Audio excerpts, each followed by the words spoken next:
Hey, what's up, y'all? It's Coach Rock here from Revenge Basketball, and in today's video, we're going to be doing some misdirection moves. I'm going to be showing you kind of what they are. I'm sure you've seen them before and how to do them effectively.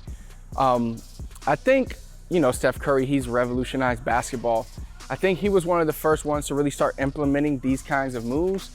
To be honest, I don't remember too many players in the past doing moves like these, but they're getting very popular nowadays with, I would say skill in the NBA is higher than it's ever been. The actual skill that every player has, from big men, guard, everybody can handle the ball very well, shoot the ball from deep pretty well.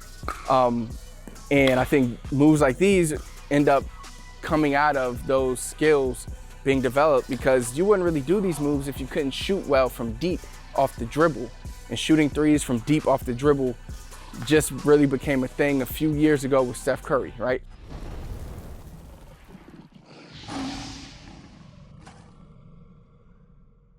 The whole idea of this move, or of these style moves, is dribbling, attacking one way, or making it look like you're going one way. So let's say a crossover between the legs dribble with my left hand to my right hand, but bouncing to the left. So instead of going right where it looks like I should be going, I'm bouncing out. Again, I would say Darius Garland is super good at this move. Trae Young's super good at moves like these. And then of course, Steph Curry, he has a video on Ball Is Life where he's showing him doing these moves, how he works on them. So, players are now working on moves like these.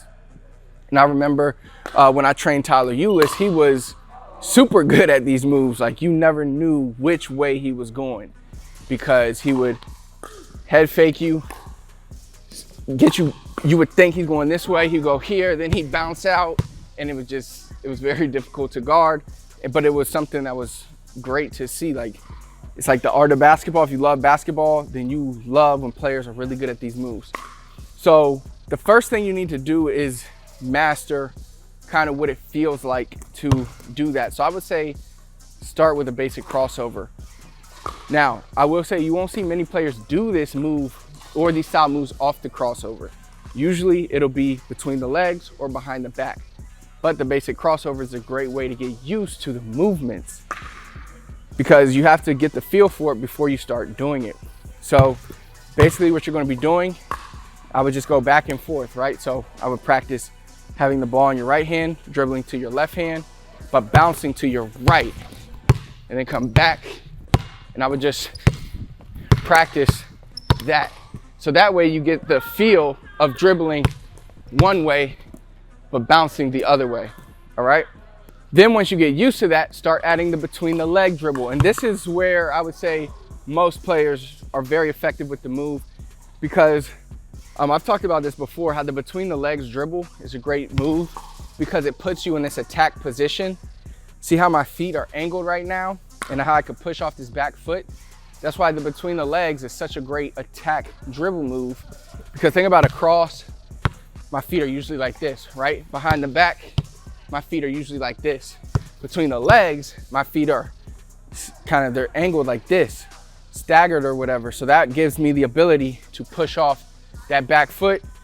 And it's just how a running back runs, right? He catches the ball and runs like this. That's the type of position you get when you go between the legs. So that's why I think this move is so good off between the legs, because players really have to react when you have your head down, you're going that way, but then you bounce out or to the side, and it's very hard because the defender in the game, things are happening so quickly.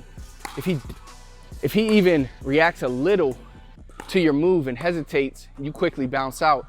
You have plenty of space to get your shot off. This is how those little guards like Garland, Trae Young get their shot off from out here, even against bigger guys, because they'll size them up. Big guys got to be ready for the drive.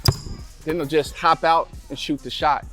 But again, moves like this weren't popular in the past, because who in the past, basketball before Steph Curry kind of revolutionized and made the three-point shot so common, who in the NBA would do a move like that and jack a 30-footer?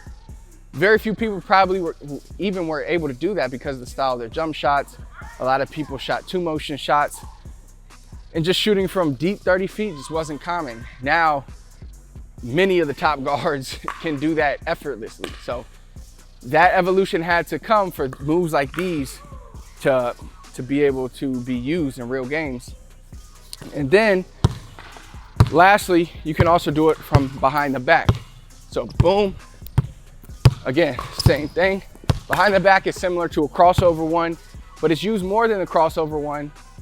Again, I don't really see the crossover one used that much because at least when it's behind your back, the ball is protected. All right, so here, boom, ball protected. Versus crossover is just, ball is just right in front of you. Between the legs, the ball is also protected. So once you get those moves down and you feel comfortable doing them, and when you're doing them, I would say over-exaggerate the space you create. So really push yourself to try to get as much space as possible, because that's going to teach you to just create space when you're on the basketball court. So I'm here, boom, I'm trying to jump as far as possible. I might not jump that far in the game, but I would want it to be second nature to be able to take an easy dribble and create that much space. And then notice there are counters you can do off this. Like you can come, bounce, you can do an in and out dribble. That's one of my favorite things that I saw Tyler Eulis do, is he would be here, he would bounce, and he would bounce out again. So he would bounce, and again, with an in and out, you would think I'm going that way, right? If I have an in and out, boom, go. But he would do the in and out and bounce. So he would create, like if I was guarding him, we would play ones, I'd be guarding him right here. He would end up like way out there. And then it was just up to him to make or miss the shot. But there's no way I could guard that because he'd be here, bounce, bounce. And just the space those players at that level are able to create is what separates them. And not only that, but then being able to hit the shot out of that is tough. So what you want to do once you master the move is maybe start close so you can get the feel, because shooting a shot off these moves is not easy. It requires strength, balance, focus. So I would start in close, maybe even at the foul line, and practice making shots doing these moves, and then gradually move back to the point where you can shoot it from anywhere.